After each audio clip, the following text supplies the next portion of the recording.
There we go. Okay, so let's look at this concept of iridology as a diagnostic tool. Alrighty, this is a topic that is near and dear to my heart. It's one that I get kind of passionate about. And so, yeah, here we go. And Christina says she's from Florida. Hi, Christina. Good to have you with us. And there you are. Lovely. Your weather's probably warmer than mine today. Okay, so when we look at diagnosis means to name a disease, right?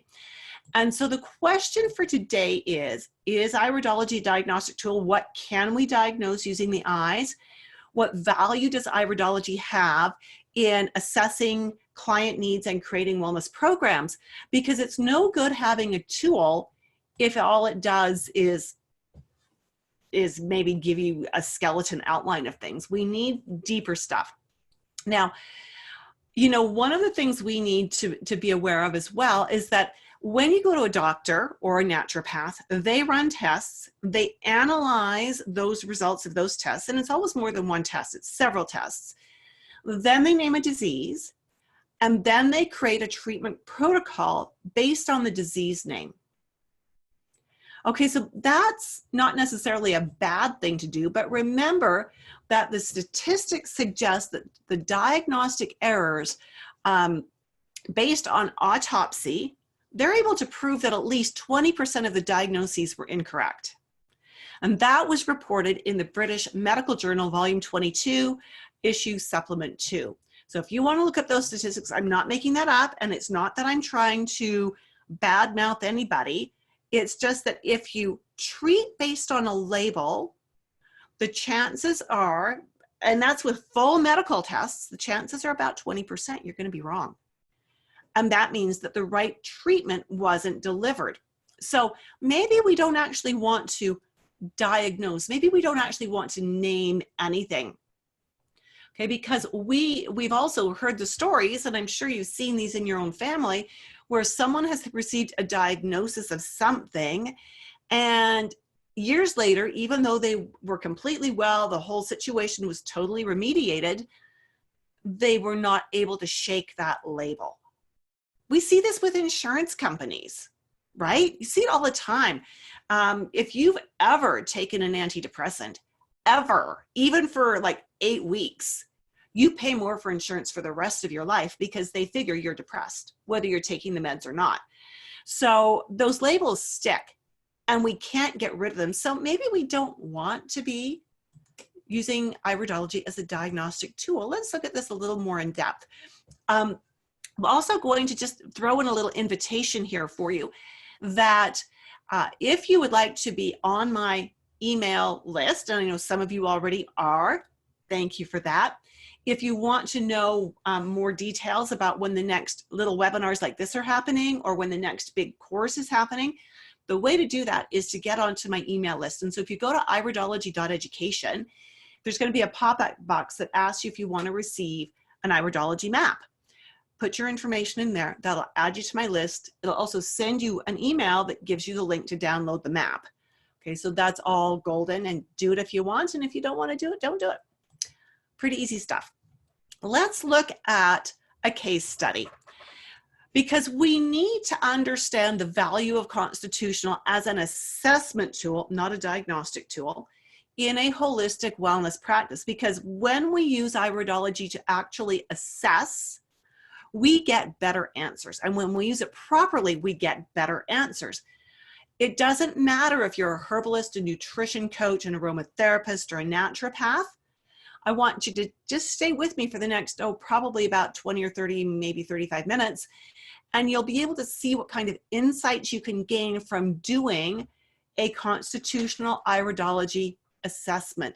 Now, this is important. This is so important. And if you've been with me for more than about 10 minutes, you'll know that one of my big soapboxes is I think it's completely and totally wrong for people to post iris photos on a social media website and then to have anybody who thinks they know something about iridology do an assessment. We see this all the time. People posting photos saying, tell me what's wrong with me and tell me what I can do about it. And that is not a great thing. Valerie says the connection is not working too well for Instagram. Oh, Valerie, I'm sorry to hear that, but I'm glad you're back. I'm glad you're back. Thank you for persisting and for getting back with us. I appreciate that. So when we see this, and they're asking for supplement recommendations and for dietary recommendations based only on their eyes, there is not a licensed medical practitioner on the face of their planet who should be making a diagnosis and a prescription based on one thing, right? And that's basically what these people are asking us as unlicensed medical professionals to do when they post their eyeballs. Iridology is not a crystal ball. It's not a party game. It's a science with an art, and it's an assessment tool. So the real answers you've heard me allude to today to the question of is iridology a diagnostic tool is no. We actually can't diagnose, we can't name any diseases from the eye. The eyes actually teach us what questions to ask. They invite us to create a rapport. They invite us to get to know our client really well, and they give us direction and they give us insight, but they don't give us disease names. They don't give us a list of recommendations to make for a client. So let's start looking at this case. Let's do a little case study here. We're going to do a few of these pretty quick. These are going to be real quick, snappy little case studies that we're going to be doing. And so kind of do up your seatbelt and stay with me on this. These are the eyes of a very lovely 10-year-old boy. He first came to me with his parents. His parents said he'd been evaluated at the school by the school psychologists, and they were saying this little boy had ADD or ADHD, or, probably ADHD, because I met this little boy a few times. I would go ADHD. And they wanted, of course, to medicate him. The school was suggesting, and the school psychologists were suggesting he needs to be medicated. Not what the parents wanted to do. So as I'm engaging with this boy and looking at his beautiful eyes, he has lots of these contraction furrows, right? He's got lots of contraction furrows. And he's got radial furrows in his eyes. Now, we're not going to get into the deep nitty-gritty of this, but what I'm going to share with you on this is that these markers often are in a child's eyes or a person's eyes who have ADD or ADHD. Now, but we can't say that everyone who has these markers has ADD or ADHD, just that most children who are diagnosed with ADD or ADHD have these markers. To see that it's doesn't go both ways, sort of just goes one way, but it's not nearly 100%. I know a lot of clients who have these kinds of markers in their eyes, and they do not have ADHD. What these markers suggest is a few things. The first thing is they suggest that this person burns through their B vitamins, vitamin C, calcium, and magnesium very quickly. So what do you know about those nutrients specifically? Do you know that those are the nutrients that are critical for the functioning of the nervous system, for it to function well? That's a really important thing to understand, isn't it? Really important. Hi, Azalkal, good to see you there. And thanks for joining us on Instagram. So when we understand that this little boy needs B vitamins, vitamin C, calcium, and magnesium, that his body, let me rephrase that his body inherently is programmed to burn through those very quickly. And as we did a dietary assessment with him, it was a pretty standard North American diet, which means there were gaping deficiencies. It really meant that we needed to start with doing dietary correction. We needed to get him more protein. We needed to get him more leafy green vegetables. We needed to get him less refined food. We needed to make sure he wasn't getting fizzy drinks that had, and anything that had a lot of refined sugar in it. And we also did not want to be putting him on artificial sweeteners. Now, Suzanne is saying fatty acids are essential too. Yes, and you know what? I absolutely agree with you that fatty acids are critical when we're working with anything where we suspect there may be some nerve involvement as well. But as we look at these eyes, we cannot diagnose that he has ADD, ADHD. So I had to ask some questions. I needed to understand more about what his body was doing, how his body was or wasn't working. So I asked questions like, what are his sleep patterns? How does he handle stress? Does he get frustrated easily? Is there any anxiety? What's his favorite learning method? Is he auditory, visual, or kinesthetic? Well, if he's ADHD, I can tell you that he's kinesthetic, right? And his mother said, oh, absolutely, put him in his body, give him something to do. So what we needed to do, besides doing a bunch of dietary correction, and we did use some supplements with him, is that we had him, had the parents talk to the teacher to see if he could keep some quiet little bendy, stretchy toys in his desk, that he could just reach into his desk, and when he wanted to fidget or distract someone, he could reach in there and fidget with this thing very, very quietly. Now, this child will not learn his best sitting quietly behind a desk. This child, even when properly fed, properly with all the right nutrients in his body, he still is going to want to be in his body. So he's the kind of person that as an adult, don't make him do accounting. Do you hear what I'm saying? Don't make him be a psychologist, but make him be a personal trainer, or let him be a landscape person. You know, he's out doing the physical landscaping or surveying, or better yet, have him go through university to become a school teacher, but a phys ed teacher, or even just a regular school teacher, because he's going to understand what children who are fidgeting need. And that's going to be most helpful in the public school system. I don't know what your school system is like where you are, but we've got way too many sit down and be quiet teachers in ours. At any rate, so when we look at his eyes, again, there are so many other things that can contribute to ADD, ADHD, but just even understanding that his body burns through B vitamins way too fast, burns through vitamin C way too fast, burns through calcium and magnesium way too fast, and so fast that he's probably never going to be able to meet his nutritional requirements with food alone. He will almost always need supplementation. And there's nothing wrong with that.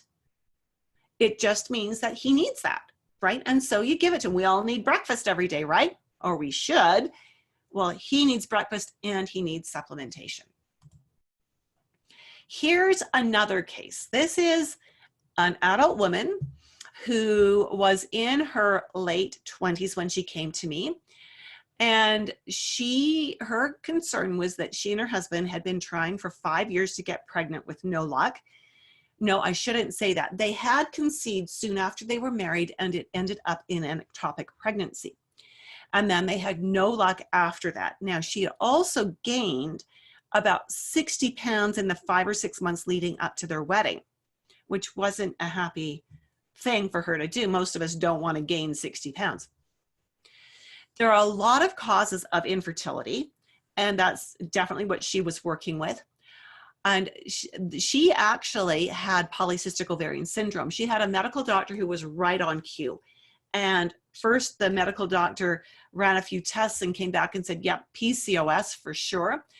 And so as we look at this particular eye, we're going to actually look at 3 cases of infertility, and we're going to see how different their eyes are, right? There's no one marking that says infertility, but there are several markings that when we put them together and put them together with symptoms like PCOS classic symptom is less than 9 menstrual cycles in a year. Okay, that's the first thing we look for. Second thing we look for is a waist circumference of more than 36 inches or 90 centimeters for a female, right? That's a key one. And then we look for, are there blood sugar imbalances? And often with PCOS, the medical tests, if the doctors will run them, will show that the person is type 2 diabetic or becoming insulin resistant. So when we look at her eyes, we see that she's got all of these leaf shapes that are attached or are very, very close to the collarette. This thing is called the collarette. And that, the area just immediately outside that, teaches us a lot about the endocrine system. When we see these markings attached to the collarette in the endocrine system, we know there's an increased inherent risk that her hormones, and could be any of the hormones in the body, are really at risk of going a little bit loopy. And so knowing that she had gained weight, knowing that her menstrual cycles were getting further and further and further apart, and seeing her eyes, I was pretty sure that we were going to have to work with her diet. Now, her medical doctor that diagnosed her with PCOS didn't give her an ounce of information about diet. What he said was, go look it up online. It's like, oh, for Pete's sake, do your job. Just do your job. And so, okay, that was a little bit of a political statement there. And so, so what we found is when we corrected her diet, now she and her husband wanted to have babies so much. They really did. That she, when we outlined her diet, she did not cheat one bit. And I know that. She's my daughter-in-law, one of my daughters-in-law. And when we would have family dinners, I would literally have to say, okay, what can she eat? Well, she can have the chicken because I didn't put sauce on it. She can have the salad because I didn't put dressing on it. They'll dress it themselves. She can have this. She can have this. She can't have that, or that. And so I'd have to make sure there was the food there that she could eat. You know, dessert was cake. She couldn't have it. So I had to learn how to make low glycemic index cheesecake kind of thing, right? Which was great. It was really yummy too. At any rate, we did that. And literally within 6 months, she lost the 60 pounds. Her menstrual cycles settled into a really nice 30-day cycle. And she has since successfully gotten pregnant 4 times and has 4 beautiful grandchildren for us, right? But there's not one single marker there that teaches me she has PCOS. There are several that suggest she has an increased risk of endocrine imbalance, which could show up in so many ways. This is the eye of another one of my clients who was in her mid-30s. She also came to me wanting to get pregnant. She and her husband had tried for a year and had had no success. They had actually been to the fertility clinic, and the fertility, no, they hadn't been there yet. Her doctor said, well, you're not getting pregnant. We'll just put you on Clomid. If you've never been on Clomid, and I never have, but I've had a lot of clients who have, it is the drug that makes you loopy. You take it for 5 days and the rest of your cycle, you're just plain loopy, like certifiably loopy. And she really, you know, they tried it a few times. She had a couple of prescriptions left for it that we could use if we needed to. Now, she was very atypical for PCOS. Most PCOS have a waist bigger than 36 inches or 90 centimeters. She did not. Very petite little Asian lady. And she looked like she was in great shape, although she was not physically active at all. When we asked her about her menstrual cycles, they were 75 days long. Okay, that's too long. That puts her classically into the PCOS definition. I asked her, well, what has your doctor said about blood sugars? Anything? Oh yeah, they've said I have type 2 diabetes. I'm going, all right, now I know what I'm looking for. So with that information, looking at her eyes, we see something that we've already seen before with the little boy, but an entirely different story here. See these rings? Again, they mean she burns through her B vitamins, vitamin C, calcium, and magnesium way too quickly. But there's another thing in her eyes that made me think she might also not be able to methylate her Bs properly. Now, knowing that, I needed to ask her questions. And those of you who are on Instagram Live, again, the connection is really bad. I'm seeing the message on my phone that, you know, the connection's been dropped and it's coming back. So I apologize. And we've got more people joining us. So good to have you with us on Instagram, Diana and Enigma. So good to have you there. So with this client, then again, she's burning through, she inherently is programmed to burn through her Bs, her Cs, her calcium and magnesium too quickly. Now, so I had to ask her, what about stress? Well, she's an accountant. Yes, she has stress. I asked her husband, who's a very lovely man, I said, what's she like when she's under stress? And he said, oh, she comes home from work. He's also an accountant, so he gets her stress. So she comes home from work, and if I know it's been a bad day, I just make her supper and kind of feed her and leave her alone. She just needs the time alone. Okay, great. So I asked her, when she's under stress, does she crave anything? And she said, yeah, carbs. And she was eating a lot of carbs, right? And so seeing something in her eyes that suggested to me that she was at a greater inherent risk for having the Mthfr defect, which if you're not familiar with that, what it means is she's missing an enzyme that helps her convert her B vitamins into the form of B vitamin that you can actually use. Now, if you don't have the right form of B vitamins, it's going to make PCOS even worse, and it's going to make the chance of getting pregnant much less. So we did a couple of things with her. We made sure she was getting the B vitamins in the methylated form. We did diet correction with her. We made sure we were supporting her liver, because that's something else that these eyes suggest is inherently a risk for her. We got her to work out. I can't believe it. We actually did. Her favorite exercise up until meeting me was watching her husband play soccer. And I said, that's nice, and it's sweet that you support him, but you need to be active yourself. So we got her, she works in a high rise in downtown Calgary. We got her actually doing stairs at lunchtime.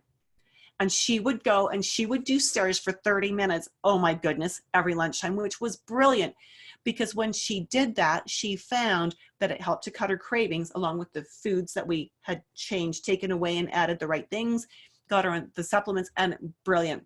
Well, it took her 18 months, it took them 18 months of working with me. And in spite of going to the fertility clinic offered them no hope. It really didn't. They kept coming back to me.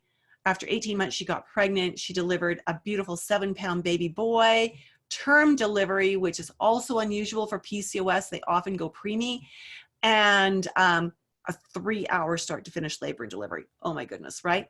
The doctors were stunned and amazed that she just delivered that baby like a trooper. All right, let's look at another case of PCOS. And for those of you on Instagram, I'm going to move this even closer to you. This is a young woman, 20 years of age, who came to me wanting to lose weight. And she did have some weight to lose. And as we started talking, of course, I asked her about her diet. She was a university student using the meal plan on campus, which is always high carb, and very little fresh in her diet at all. And I asked her about physical activity, and it was just really walking on campus. There was nothing purposeful, as in, I'm going to go lift weights, I'm going to go for a good power walk. She was just sauntering around on campus. Then I asked her about her menstrual cycle. Are her cycles regular? Yeah. Do you have one every 30 days? Yeah. Yeah, but they're usually 4 weeks late, she said. And I went, so really you have one about every 8 weeks? She said, yeah, it would be about every 8 weeks. Bingo. That again puts her squarely down to 6 cycles a year, which makes her PCOS just by that definition alone. So as I looked at her eyes, and you'll never see this marking without significant magnification. Okay, so just saying, if you're looking at people's eyes and you know a bit about iridology, don't expect to see this with just a magnifying glass. Right here, there is a little mark that I've expanded right here. And it's where this fiber that's coming around literally raises off the surface of the eye and comes back down. You can see a shadow of it under here, literally a shadow from the light here shining across that makes this shadow. So there's a loop here. There's a loop right there. And what that says, you could literally take a little micro pin and slide it under this fiber. This really increases her risk of not handling her carbs properly, of not being able to metabolize her carbohydrates, which of course is one of the key problems with polycystic ovarian syndrome. So we worked with her, and you know, she's limited budget, being at university and all that kind of stuff. So it was things like, I know that you're on campus, but could you afford to go and buy some protein snacks and some leafy greens and have a nice salad every day with some, maybe even buy some chicken? She had a kitchenette, so she could cook up some chicken and some salad for supper. Yes, she could. I said, where's the grocery store? She said, she's in the States, so she's about 2 miles away. I said, great, that's fabulous. because that 2 miles out and that 2 miles back, doing that 3 or 4 times a week is the activity you need. So she started doing that. And because she was a student, she could not afford supplements. And I'm good with that. We just work with what we've got. And what we found was that within just a couple of months of starting this, not only was the weight coming off, but her menstrual cycles were starting to come down. Now, I would not have understood the depth of her issues dealing with carbs if I had not seen this one little marking over here. So many people earn the right to have problems handling their carbs, and you'll never see a mark in their eyes that says they don't handle their carbs properly. But when we see a mark like this person is inherently predisposed to not handling her carbs very well.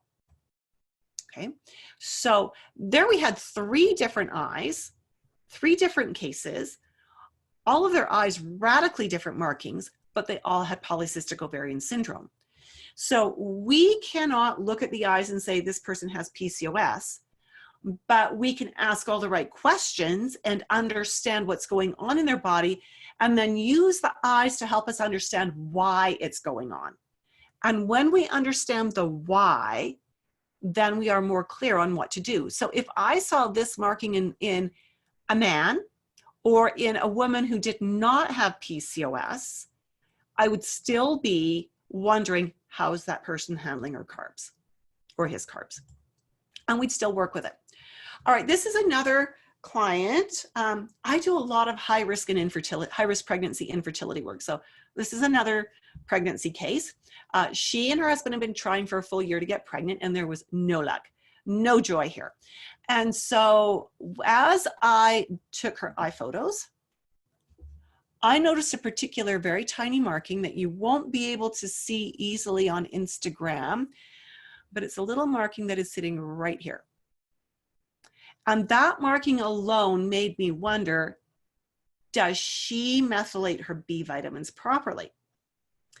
Well, because we were working on helping her to balance out and to get pregnant, I had to assume that she doesn't. Remember, women who don't methylate their Bs have fertility challenges almost across the board.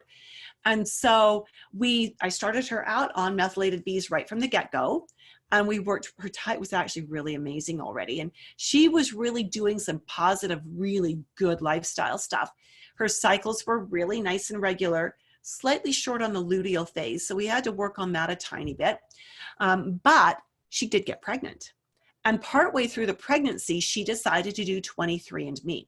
Now, this is a woman who is very, very anxious. And, through the first half of her pregnancy, about every other day, I got an email, oh my goodness, should this be happening? Oh, is this okay? She was just vibrating with anxiety. And I kept saying, shh, I've got your back. I'm watching you, and you're fine. You're fine. I just want you to start singing to your baby. I want you, even though your baby is just teensy, start dancing with your baby, start reading stories to your baby, start enjoying your baby, and stop worrying. You're paying me to worry, and I want you to enjoy this. Okay, so we got her to kind of calm down a little bit. But when she did the MTHF, or when she did 23andMe rather, she came back as having the MTHFR defect.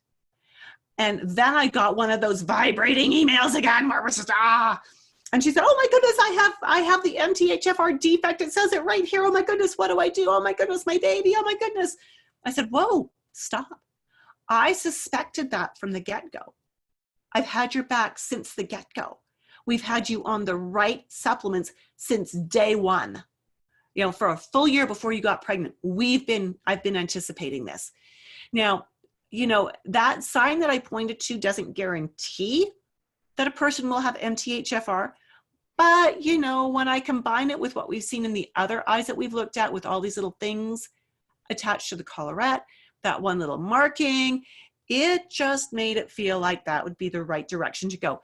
Did I diagnose that she had MTHFR defect? No, I did not. That's not my job.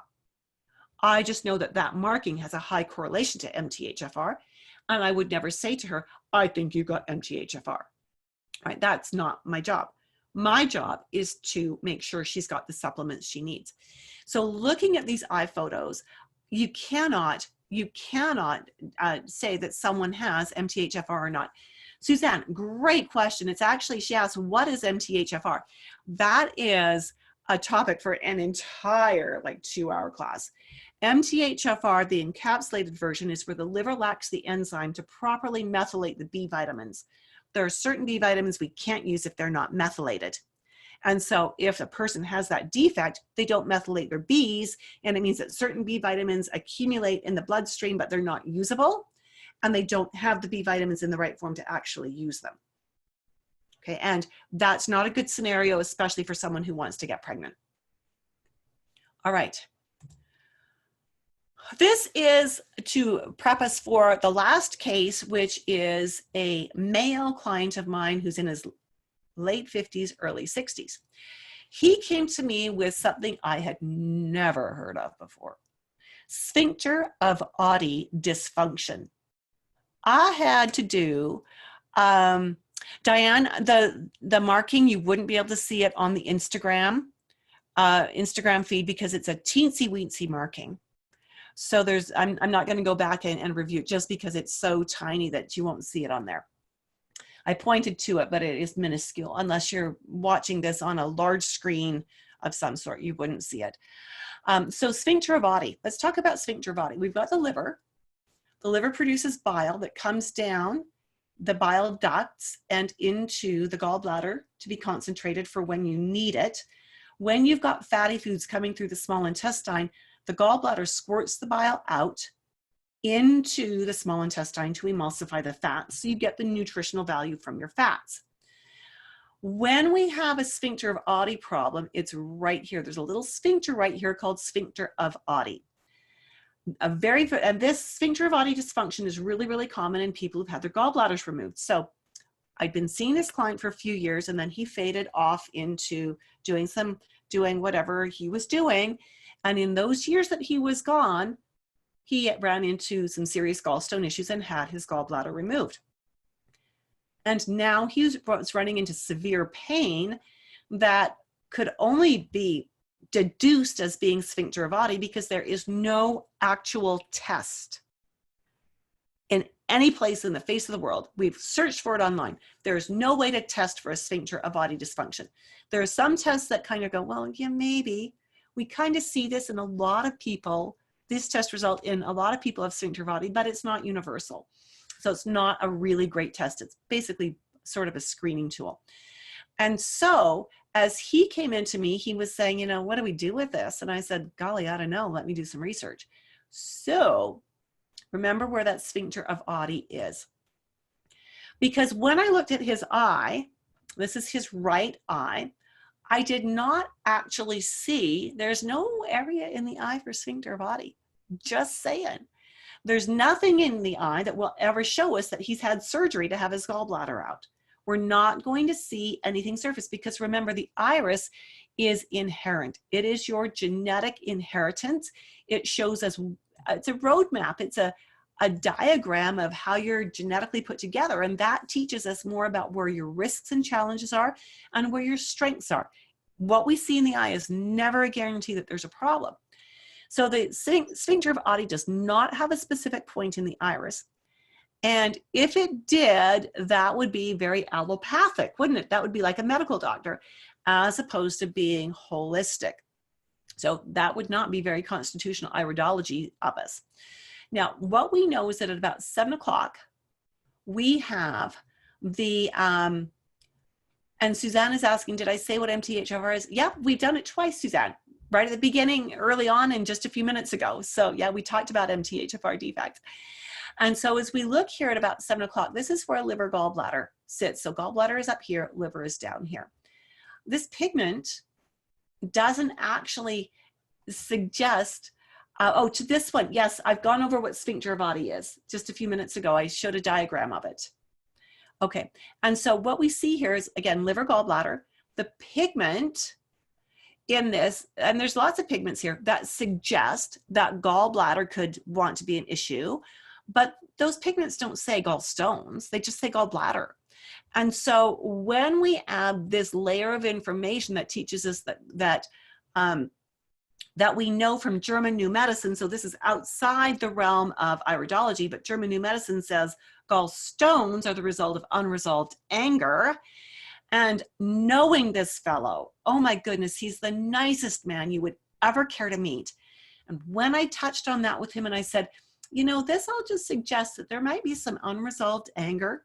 And he did one of those little, little chuckles, you know, that little guilty laugh. And I went, ah, I said, so you are a very nice person. And that's what I see, but you're nice by swallowing your anger.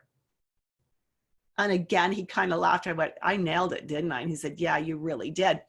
And I mean, yeah, we're taught that we shouldn't be angry. And so we want to, I just had to chat with him about that for a minute, about, you know, resolving your anger and working it through.